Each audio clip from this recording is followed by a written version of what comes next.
Bonjour à tous. Aujourd'hui, je vous fais le tutoriel d'un œil de tigre au crayon de couleur.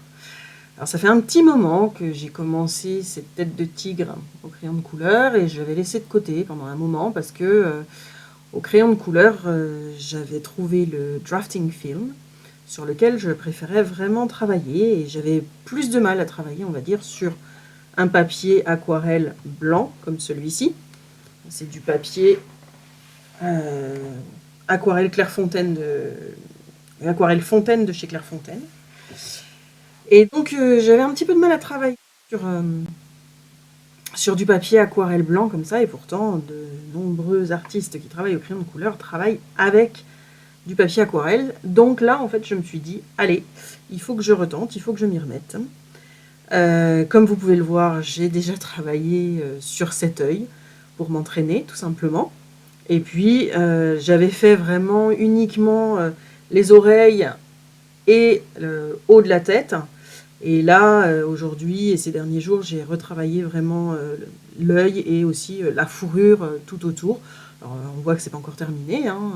Je suis en train de monter en couleur. On voit là, c'est presque fini, pas encore totalement. Mais voilà, j'ai commencé à, on va dire, à comprendre un petit peu plus comment ça marche, parce que en fait, avec le pastel sec, c'est bien plus rapide. Avec le drafting film aussi, c'est bien plus rapide pour monter en gamme dans les couleurs. Et donc du coup, là, c'est plus lent, c'est un autre travail, c'est vraiment un autre travail. Et donc, je me suis dit que j'allais partager avec vous aujourd'hui euh, ce que j'ai appris jusqu'à présent pour faire cet œil-là, son œil gauche, donc qui est à droite pour nous. Et donc, on va commencer tout de suite par encadrer l'œil. Donc, vous voyez certainement très peu mon dessin que j'avais fait il y a déjà quelques temps de ça. Mais c'est pas grave, moi je le vois suffisamment. Voilà, donc là tout autour, c'est noir et à l'intérieur de l'œil, il y a un autre petit trait noir qui revient là et qui vient ensuite se mêler à la paupière. Voilà. On va placer tout de suite la pupille aussi qui est à moitié dans le reflet et à moitié en dehors du reflet. Donc pour l'instant, volontairement, je ne vais pas aller trop fort en couleur dans le reflet pour pouvoir garder justement cette sensation de luminosité.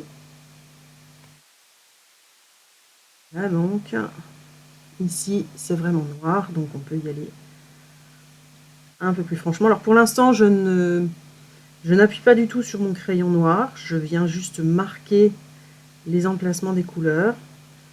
Je travaille éventuellement avec des petits cercles, mais vraiment c'est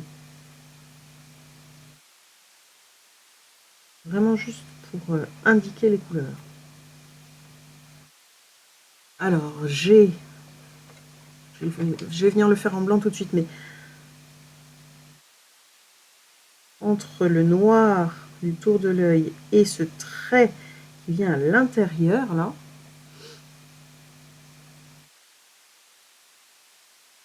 je vais passer avec un caran-d'ache luminance blanc afin qu'il reste marqué et que je ne vienne pas mettre de couleur par-dessus.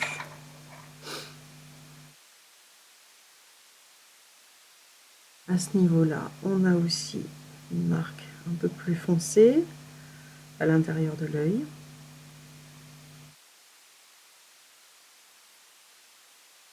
Là, on va vraiment, là c'est là.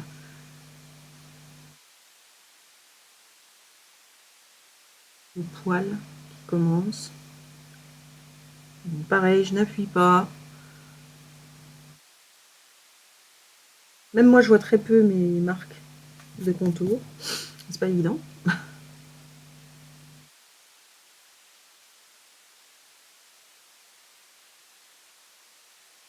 Je repasserai évidemment de nombreuses fois, vous allez voir là-dessus.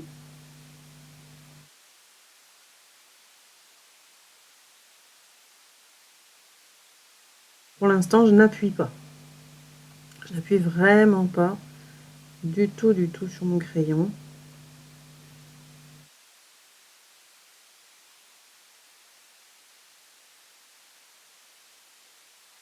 Voilà, je n'en fais pas plus. Alors, la paupière elle-même va se dessiner là en dessous.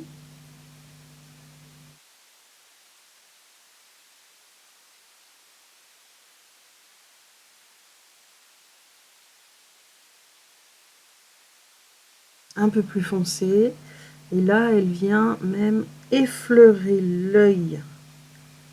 Le noir vient effleurer l'œil en redescendant après. Voilà, comme ceci.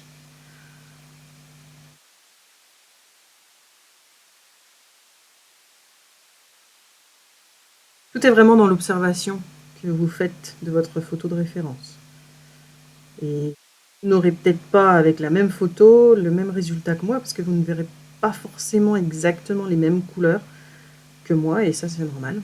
On est tous différents au niveau de la vision des couleurs, même si globalement c'est sûr qu'un noir reste un noir, un bleu reste un bleu, mais on a tous des toutes petites différences de vision de couleur.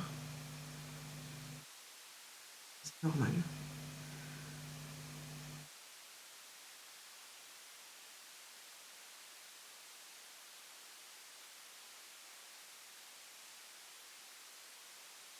Alors, après, pardon, là, vraiment au coin de l'œil et le long de l'œil, le tout début de la paupière, ce qu'on pourrait dire, moi j'y vois du bleuté, donc je vais aller faire une sous-couche bleue carrément, hein, donc c'est un bleu phthalo clair, 145. N'appuie pas, c'est vraiment pour faire ressortir ensuite la lumière bleue, le reflet bleu que je vois en dessous. Il se prolonge un petit peu au coin de l'œil. N'appuie pas plus. Et là, en descendant, pour moi, c'est plus bleu, ça devient un peu plus violet. Donc, laissez-moi trouver mon Caput Mortuum. Ça, c'est une couleur absolument géniale. Le Caput Mortuum 169. C'est vraiment une couleur absolument fantastique à avoir dans ses crayons. Pour tout ce qui est reflet de peau un peu foncé, ça apporte vraiment beaucoup. C'est très facile en fait, c'est une couleur absolument géniale. Donc, ça descend un petit peu donc, au coin de l'œil. Voilà, mais je ne veux pas appuyer davantage.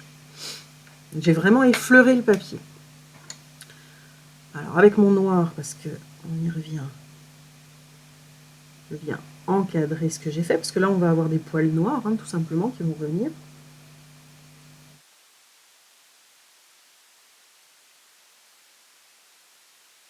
Ils vont descendre ensuite. C'est des tout petits poils, c'est presque des petits points.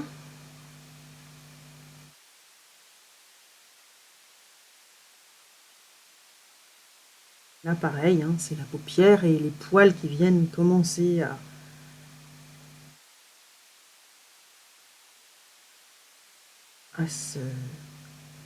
s'imbriquer les uns dans les autres. Donc pour faire ça, il nous faut évidemment un crayon très très bien taillé, sinon on n'y arrivera pas. Alors, un bon taille-crayon manuel, il n'y a rien de tel. On va toujours dans le sens du poil. C'est indispensable d'aller dans le sens du poil. Sinon, vous pouvez faire ce que vous voulez, vous n'arriverez jamais à obtenir un rendu satisfaisant. Alors, voyons voir. Ensuite, là pour l'instant, j'ai marqué comme ça. Je vais peut-être venir un petit peu plus descendre là, histoire de...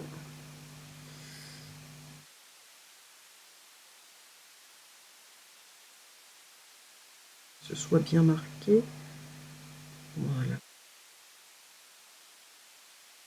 J'appuie un tout petit peu plus pour faire vraiment ressortir. Et alors donc, ce tour de l'œil, ici, que je voyais d'un reflet bleuté, je vais aller le foncer un peu, mais cette fois-ci avec un gris de peine, donc 181 chez Polychromos. Un gris de peine. Le gris de peine, c'est pareil, c'est une couleur géniale qu'il faut avoir. Couleur très foncée, un gris très foncé, mais bleuté, et qui permet vraiment d'aller sans avoir du noir, mais d'avoir les reflets bleutés dont on a besoin, c'est idéal. Donc là, je vais aller passer un peu sur le Caput Mortuum que j'ai mis tout à l'heure, parce que c'est une couleur un peu mélangée entre le bleu et le violet que je vois. Je n'appuie pas, hein, pour l'instant, je n'appuie vraiment pas. Je mélange, je fais en sorte que ça vienne remplir les pigments, pardon, les aspérités du papier, que mes pigments viennent remplir les aspérités du papier.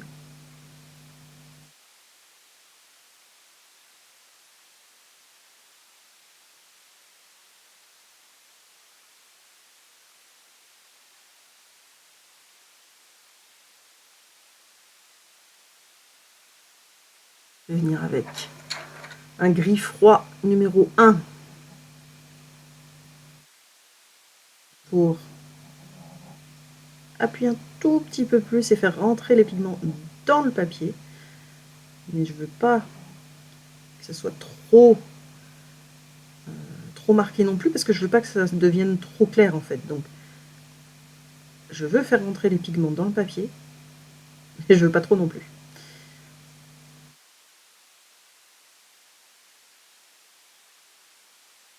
Je viens avec mon gris de peine.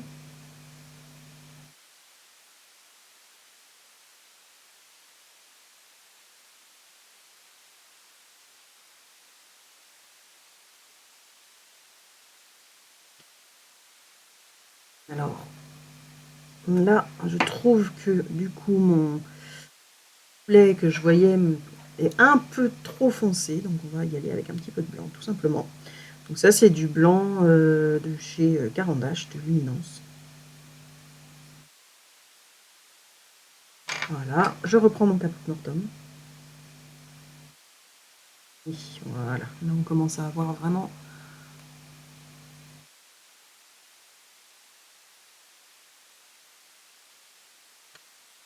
Alors si on revient avec le noir un peu autour, foncé, forcément le plus clair qui est là au centre va ressortir davantage. C'est logique.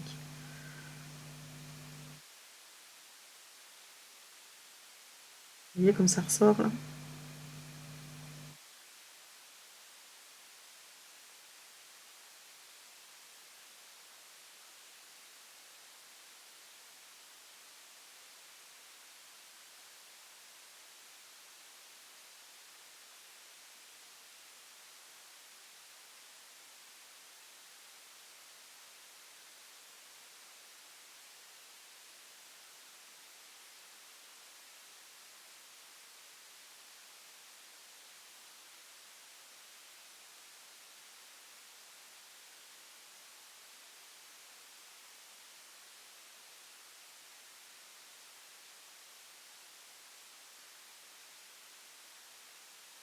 Alors, on va utiliser qu'est-ce qu'on va utiliser? Tiens, un gris un peu foncé. Je pense qu'on va prendre un gris. Alors, c'est mon plus foncé ça. Un gris froid 6. Un gris froid 6. Par-dessus mon Payne's Grey, mon gris de peine. Désolée, c'est souvent que je le dis en anglais celui-là.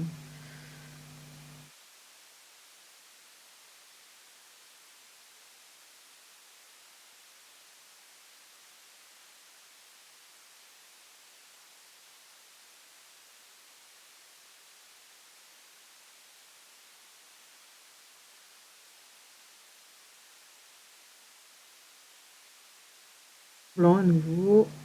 Je vais faire ressortir un petit peu ce Caput Mortuum par rapport à l'autre côté en fait. C'est pour que ce soit un peu en adéquation avec ce qu'il y a de l'autre côté.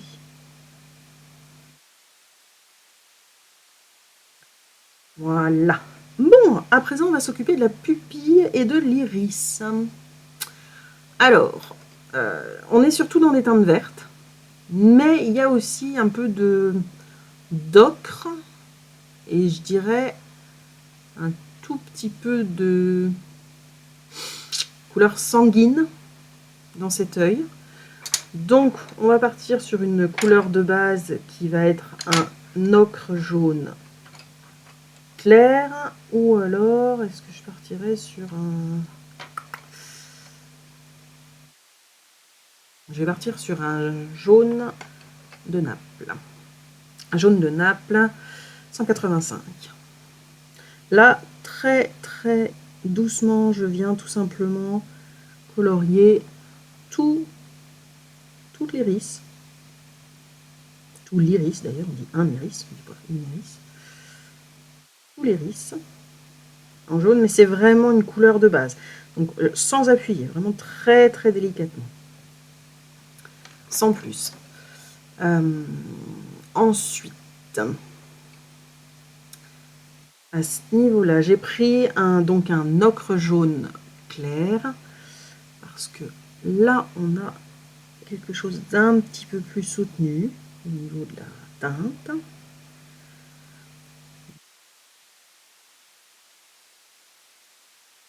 Par là, cette teinte.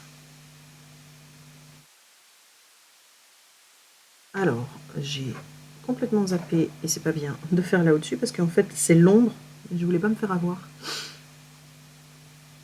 Il y a le reflet aussi, donc voilà, je laisse un endroit blanc, là, et ce sera le reflet. Et donc, déjà avec un petit peu de blanc, marquer l'endroit du reflet. Comme il y a un peu de bleu, puisque c'est le ciel qui se reflète dans l'œil, voilà, j'effleure vraiment le papier avec mon bleu. C'est mon bleu de tout à l'heure, hein, mon bleu clair phthalo. Je viens vraiment effleurer le papier. Et c'est tout. Je vais en profiter pour marquer un peu plus à nouveau la pupille en dessous du reflet, hein, surtout pas au-dessus, pour bien montrer la différence. On commence déjà à voir la différence entre le bas de la pupille et le haut, où il y a le reflet.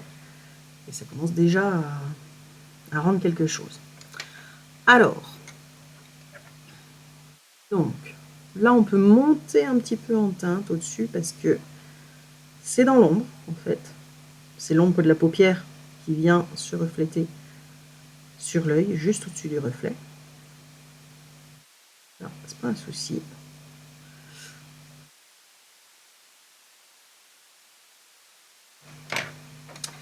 Et alors après,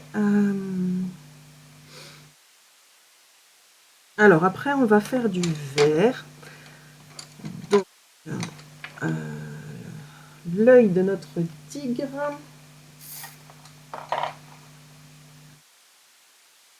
a vraiment des teintes vertes. Le bon vert maintenant, disons tout ça.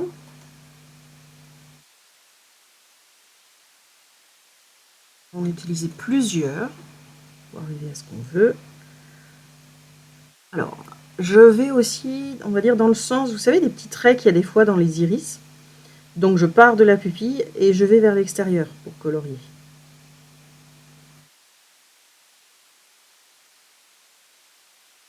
J'essaye de pas trop aller dans le reflet lui-même.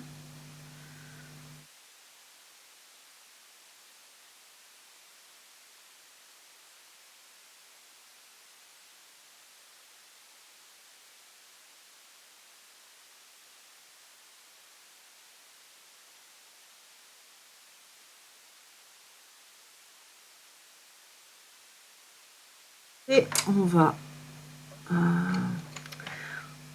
aller... Alors, le précédent, excusez-moi, c'était un vert terre jaunâtre, 168. Et là, je vais passer à un vert olive jaunâtre, 173. Ça brille, c'est pas évident à voir. On va venir un peu assombrir cet iris parce qu'il est trop verdâtre. Donc, on va essayer de l'avoir un peu plus marron, une teinte plus marron.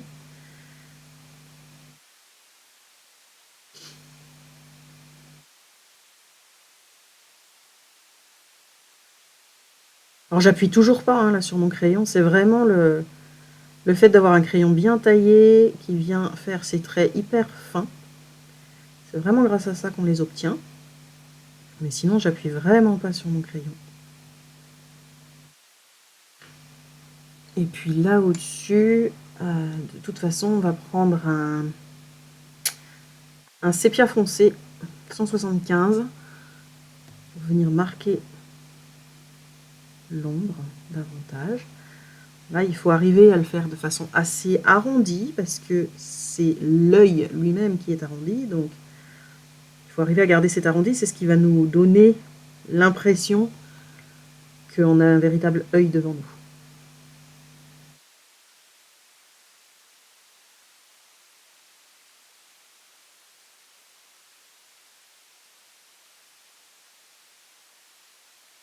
Donc là, vous voyez, mon reflet commence à bien se voir.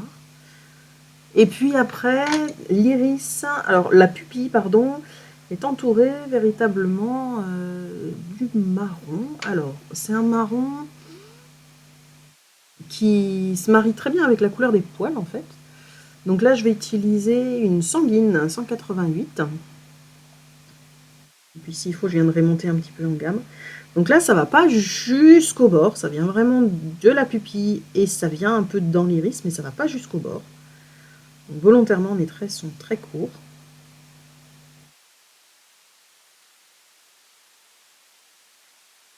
Ne vous inquiétez pas pour la pupille, on va venir la redéfinir après.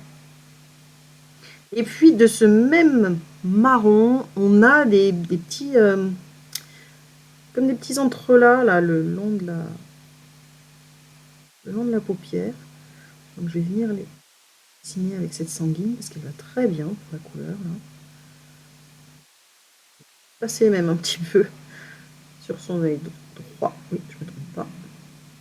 Parce qu'ils avaient un petit peu disparu. Voilà. On va revenir un petit peu avec du jaune par là parce que je trouve que ça a légèrement disparu. Et puis on va venir foncer un petit peu autour de la pupille. Alors là c'était une sanguine, donc pour rester dans les mêmes tons, voyons voir.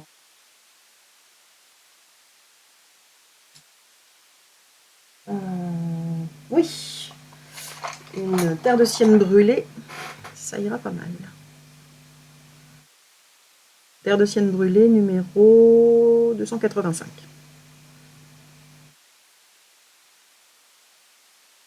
Voilà, très bien. Je vais même refaire un petit peu son œil droit parce que je trouve que pareil, on a perdu un petit peu. Oui, pas mal du tout. Je vais venir.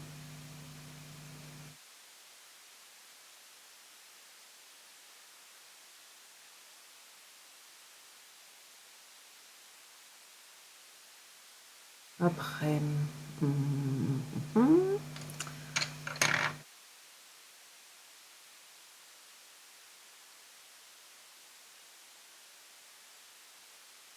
comme quoi des fois c'est quand on fait les deux yeux peints en même temps qu'on s'aperçoit qu'on a manqué un peu quelque chose. Donc, autant y revenir tranquillement, c'est pas grave. On va insister un peu sur l'ombre.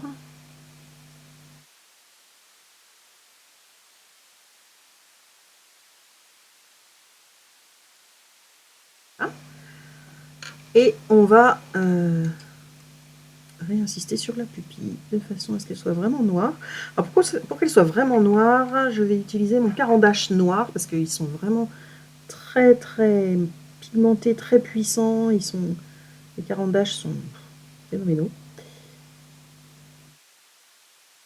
Voilà.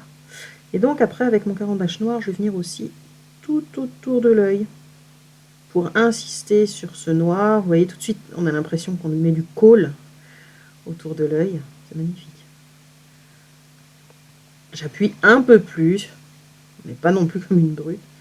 J'appuie un peu plus fermement, de façon à ce que mon pigment se pose bien. Ça dessiner les premiers poils, c'est ce que je préfère faire. Moi, c'est vraiment les poils que j'adore faire.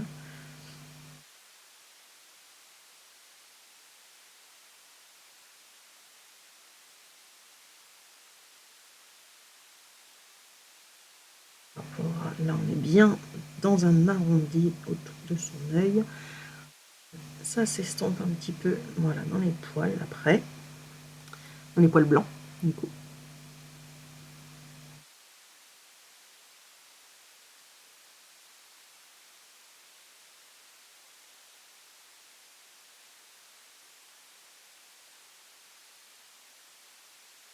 Voilà.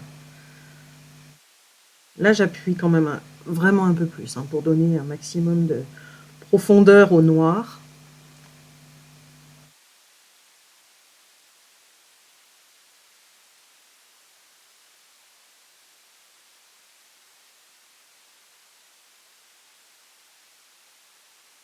Voilà. Très fin, là, à ce niveau-là. Voilà, ça va partir après, ça va être un peu plus gris, en fait. Là, on a vraiment quelque chose de très fin. Et bien voilà, pour l'œil lui-même, je crois qu'on est pas mal. Est-ce que par rapport à l'autre... Ah, si, on a quand même... Si, attendez, là. Pas tout à fait fini, ta. Descend un petit peu et ça remet légèrement plus foncé là, comme ça. Un peu comme l'autre côté, en fait, hein, où on a cette petite... la petite descente plus foncée, là. Pareil, on l'a aussi. Donc, on va venir la marquer. Là, ça vient légèrement en arrondi à ce niveau-là. Très bien. Alors, quand on a les deux yeux, eh ben, il faudrait que je fonce un petit peu la paupière de l'autre. Donc, je vais le faire tout de suite pour que les deux yeux soient équilibrés.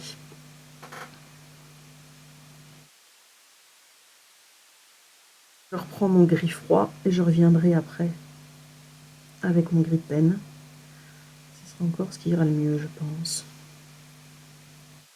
Un petit peu de pression, histoire de faire rentrer le pigment dans le papier, comme tout à l'heure. Pen.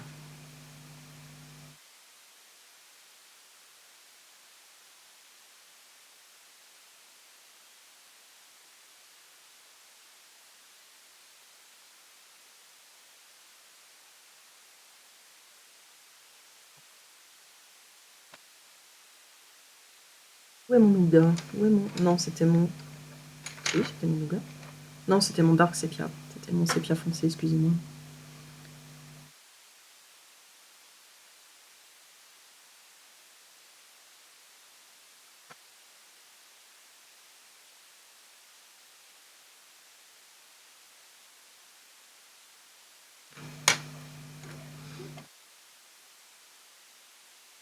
Et comme j'aimerais avoir un éclat dans son œil droit un peu plus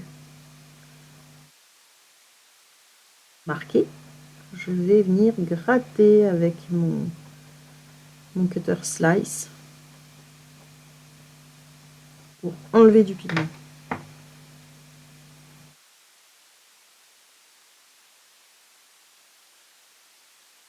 Pas évident, c'est le problème quand on se loupe sur les couleurs claires, après c'est assez difficile de revenir. Alors là, heureusement, le blanc Caran-d'Ache est tout de même vraiment couvrant, donc quand on a gratté un peu le pigment avec le couteau, on peut revenir. Mais c'est vrai que c'est pas le plus évident, c'est pas le mieux par rapport à l'autre côté. Il vaut mieux l'avoir fait dès le début. C'est tellement plus simple en fait.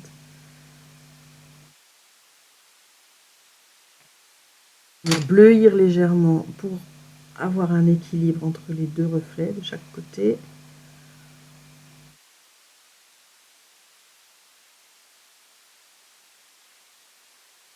Le plus jaune sur les bords de l'iris, de ce côté-là.